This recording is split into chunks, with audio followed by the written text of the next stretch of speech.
Hi, hello! Isang magandang umaga, tanghali, hapon, gabi sa inyong lahat. Anong oras man ninyo napapanood ang video ito, tayo po muli ay tutunghay ng ating pong pagninilay para sa araw po ng Lunes, Enero 13, taong 2025. Hahawin natin sa Ebanghelyo ni San Marcos, ang Kabanata 1, mga talatang 14 hanggang 20. Pagkatapos dakpin si Juan, si Jesus ay nagtungo sa Galilea at ipinangaral ang mabuting balitang mula sa Diyos. Dumating na ang takdang panahon at malapit na ang paghahari ng Diyos. Pagsisihan ninyo, talikdan ang inyong mga kasalanan at maniwala kayo sa mabuting balitang ito. Samantalang naglalakad si Jesus sa tabi ng lawa ng Galilea, nakita niya ang magkapatid na Simon at Andres na naghahagis ng lambat. Sila'y mangingisda. Sinabi ni Jesus, sumama kayo sa akin at kayo'y gagawin kong mamamalakaya ng tao. Pagdakay, iniwan nila ang kanilang lambat at sumunod sa kanya. Nagpatuloy siya ng paglalakad at sa di kalayuan ay nakita niya ang magkapatid na Santiago at Juan, mga anak ni Zebedeo. Sila ay nasa kanilang bangka at naghahayuma ng mga lambat. Tinawag din sila ni Jesus at sumunod naman sa kanya. Iniwan nila sa bangka ang kanilang ama kasama ng mga taong upahan. Pagpalain po ng Diyos ang pagkabasa ng kanyang mabuting balita. Ang refleksyon o pagsasadiwa ay hahawin natin sa Aklat ng Simbahay taong 2025. Tayo nga po yung magpatuloy sa ating pagbasa ng ang Panginoong Yesus ay magpasimula ng kanyang ministeryo sapagkat si Juan ay dinakip na. Ibig sabihin siya ay nakakulong na, so tumigil yung ministeryo ni Juan Bautista bagamat ang kanyang mga alagad tagasunod ay nasa labas. Ngunit hindi naman tuluyang na pawalay o napariwara ang mga alagad ni Juan Bautista sapagkat sinasabi ng kasaysayan na itinuro ni Juan Bautista na hindi siya ang Kristo, kundi ang tagapagligtas ay walang iba kundi ang ating Panginoon. Kaya bagamat iniwan man ni Juan Bautista ang kanyang mga tagasunod at mga alagad, sila naman ay napunta sa pagsunod sa ating Panginoong Hesus. At karamihan nga sa mga disipulo ni Juan Bautista ay mga naging disciple din at tagasunod ng ating Panginoon. At nang magpasimula na ng ministeryo ang ating Panginoon, siya ay patuloy na nananawagan ng mga magiging alagad niya, makakatuwang at makakatulong sa pagsisimula ng kanyang ministeryo. At sa kanyang paglalakad sa tabi ng lawa ng Galilea, ay nakakita siya doon ng mga mangingisda. At madalas, kung mapapansin po ninyo, ay mga magkakapatid ang kanyang tinatawag, ang kanyang kinukuha na maglilingkod. Kumbaga ay hindi pa isa-isa, kundi miyembro-miyembro ng pamilya. At makikita natin sa ating ding pagbasa na yung kanyang mga tinawag ay agad-agad na sumunod. Agad-agad na talagang iniwan yung kanilang mga ginagawa at sumunod agad sa ating Panginoon. Kaya nga ang tanong dito ay, hanggang kailan ka pa ba susunod? Saka ka na ba susunod? Pag may edad na, marami kasi nagsasabi na saka na ako susunod, bata pa naman ako. Pag nagkaedad-edad na ako, saka na ako susunod. Pag nag-retire na ako, ganun ba yun? Na kapag matanda na, saka lang tayo magsasadyos. Parang yung isang kapatira natin, no, ako'y nasa Camarines Norte noon, humihingi siya ng payo at panalangin. Sabi niya, Brad, pwede bang ipanalangin niyo yung tatay ko? Sabi ko, sige po. Bago po ninyo ipanalangin, pwede bang kwento ko muna sandali sa inyo yung aking tatay? So, kinuwento niya, sandali. At sinasabi nung sister ay, talaga bang, Brad, na kailangan pa bang tumungtong ng 55 years old ang isang tao saka magbago? Kasi yun daw yung binabagit do kay tatay. Bago daw siya mag-senior, saka na siya magbabago. Sabi niya, totoo po ba, Brad, na kapag tungtong ng 55 years old, saka na magpapakabait, saka na magpapakabuti? Sabi ko naman, ganun ba? Ibig bang sabihin, kapag 54, 53, 52, 51, 50 pababa ay magpakasama-sama ka at saka ka nalang magbago pag tugtog ng 55. Paano kung hindi tayo abutan ng pagbabago, kinuha tayo ni Lord. Saan tayo pupulutin? Saan dadalhin yung ating mga kaluluwa? May mga taong ganun eh, saka na lang magbabago, saka na lang susunod. Kaya nga ang tanong hanggang kailan ang pagsunod mo? Ito yung ating pinaka-title ng ating video ngayon, ng ating pagninilay. Hanggang kailan ang pagsunod mo? Saka na lang? Uura-ura daw, agad-agad. Sa ating pagbasa, makikita natin na sumama agad sa Panginoon yung kanyang mga tinawag at mga inanyayahan bilang mga alagad. At sinasabi niya na kayo gagawin kong mamamalakayan ng tao sapagkat sila talaga ay mga mangingisda. Ang hinuhuli nila isda, ngayon papalitan ng Panginoon. Ang kanila na ngayong huhulihin ay mga tao para madala sa ating Panginoong Yesus, para iligtas ng ating Panginoon. Kaya nga, habang sila'y naghahayuman ng mga bangka, nang sila'y tinawag ng ating Panginoon, sumunod agad sila eh. Iniwan nila yung kanilang mga bangka. Iniwan nila yung kanilang mga magulang. Iniwan nila yung kanilang mga kasama. Iniwan nila yung mga taong upahan. May mga pagkakataon pa nga na yung ibang mga alagad, iniwan yung napakaraming huli. Pagkatapos makahuli ng marami, iniwan tapos sumunod sa Panginoon, di ba? So puntahan po natin ang pagsasadiwa natin. Ang susing salita ng ating pong pagbasa sa ating Simbahay 2025 ay yung mga salitang iniwan nila ang kanilang ama at sumunod sa kanya. O, tinan nyo, ang mga alagad na unang tinawag ng Panginoon, iniwan agad yung kanilang pinagkakaabalahan, pati ang kanilang ama, at sumunod sa kanya. Isa si San Hilario sa mga matatag na tagapagtanggol ng pagkadiyos ng ating Panginoong Hesus noong panahon nalaganap ang maraming tagasunod, ang Arianism.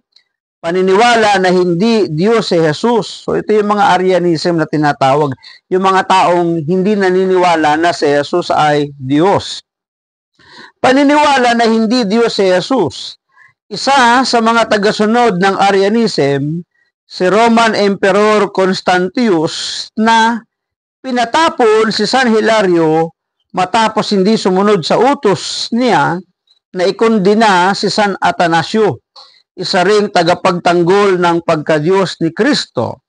Bagamat hindi pinatay, nakaranas ng matinding pasakit at pag-uusig si San Hilario dahil sa kanyang pagsunod sa Diyos. Tingnan po ninyo, nakaranas ng pahirap at sobrang pasakit ang isang santo, si San Hilarios. Hindi ko po siya personal na kilala kasi matagal na siya. Pero sa atin pong pagbasa, siya po ay isang obispo. Yan, at pantas ng simbahan, sabi dito sa ating simbahay. So maaring siya, kaya siya naging santo ay dahil nga sa pagtatanggol na si Jesus ay Diyos.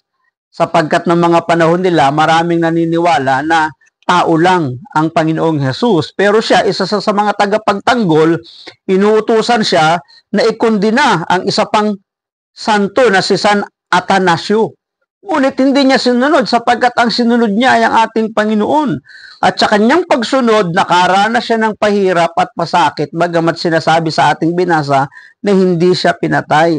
Tingnan po ninyo, nakaranas siya ng mga bagay na yon nang dahil sa pagsunod sa Panginoon. Tayo man din, lahat tayo nakakaranas ng pahirap at pasakit nang dahil sa pagsunod sa Panginoon. Sige lang, kung ang lahat ng ating nararanasan na yan ay bunga ng ating pagsunod sa Panginoon, ang kapurihan ay sa Diyos, ang palakpak ay sa Diyos, ang parangal ay sa Diyos. Sige lang, para sa pamamagitan ng ating mga buhay ay maparangalan din ang Diyos na atin pong pinaglilingkuran.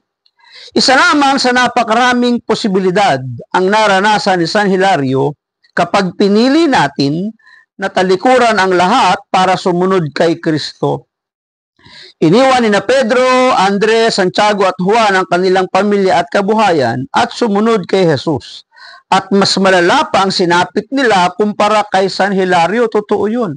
Sapagkat sa pasimula ng ministeryo ng ating Panginoon nang umakyat si Jesus sa langit, naiwan ang kanyang mga alagad at matinding pag-uusig, persecution, pahirap ang inabot ng mga unang Kristiyano, ng mga unang alagad.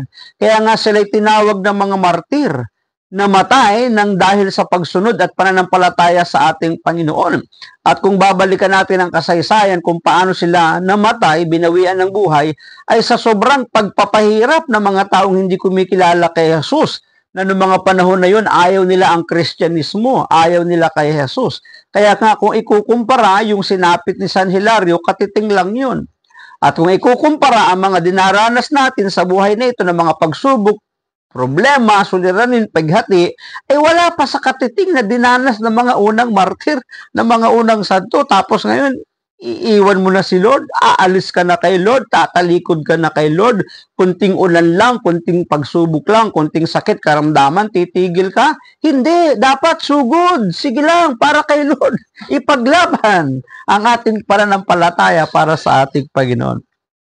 Sa panahon ngayon, bagamat may mga inuusig pa rin para sa pananampalataya, hindi na tulad ng sa unang siglo ang sitwasyon. Totoo yun, hindi na ganun katindi yung pag-uusig sa mga Kristiyano, sa mga mananampalataya kung sa ating kapanahonan, sapagkat marami na pong mga bansa sa ating mundo na titanggap na ang Kristyanismo. Bagamat may mga komunistang bansa pa, pero nalilimitahan man ang ating pananampalatayang Kristiyano, pero nandoon pa rin.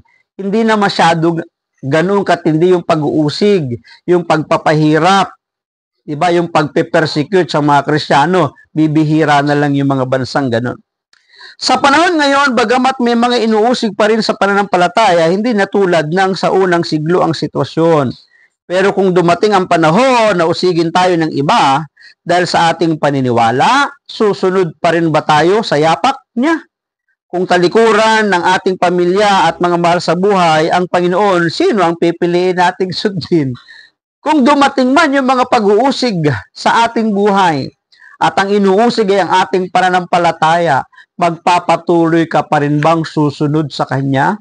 At sabi sa ating pagbasa, kung ang ating mga mahal sa buhay at ang ating pamilya ay papipiliin tayo, sino ang ating pipiliin?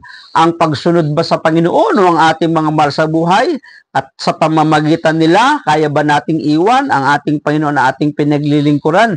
Hindi dapat mangyari ang ganun sapagkat mas mainam na sundin ang Diyos kaysa ang tao. Mga hulugan man ito ng ating buhay. Yan ang paninindigan ng mga unang alagad sa Aklat ng Mga Gawa. Ang dapat sundin ay ang Diyos, hindi ang tao, sapagkat ang Diyos ang makapagbibigay ng buhay na walang hanggan.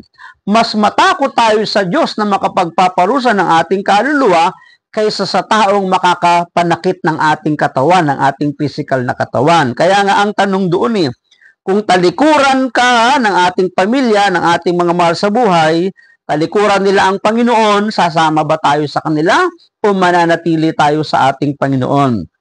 Sino ang pipiliin nating dapat na sundin? Mga taong tumalikod ba sa Panginoon? O ang sundin ay magpatuloy na sumunod sa ating Panginoon? At bilang pagtatapos, pag nilayan natin ang tanong na ito, hanggang saan ko ba kayang sundin ang Panginoon? Diba sabi ng John 12, kung nasaan ang aking lingkod, dapat naroon din ang aking lingkod. Kung nasa papuntang kapatagan, dapat nakasunod tayo. Kung papuntang kabundukan, dapat nakasunod tayo. Kung papuntang kagubatan, dapat nakasunod tayo. Kung papuntang matinik na madawag yung lugar, susunod pa ba tayo? Maaari siguro, mag-aalinlangan ka, mag-aalangan ka. Lord, sige Lord, mauna ka na lang. Diba minsan ganun Kapag maalwan at maganda ang buhay, sunod lang ng sunod kay Lord. Pero kapag mayroon ng pagsubok, problema, suliranin, parang bumibitaw, parang humihina, parang naglalaylo, parang umaayaw. Huwag naman sana. Kaya nga ito yung tanong hanggang saan ba natin kayang sundin ang Panginoon? Kahit sa hirap, kahit sa pasakit, kahit sa pag-uusig, dapat nating sundin ang Panginoon sapagkat yan ang ginawa ng mga unang alagad. So yan po yung ating pagbasa para sa araw po ng Lunes, Enero 13, taong 2025. Hinango sa Ebanghelyo ni San Marcos, Kabanata 1, mga talatang 14 hanggang 20. Maraming salamat at pagpalain tayo palagi ng ating Panginoon. Ang akin lamang palaging masasabi, hayaan natin ang Diyos ang palagi ang maging Diyos ng ating buhay. Bye-bye and I love you with the love of the Lord. Thank you, God, for everything.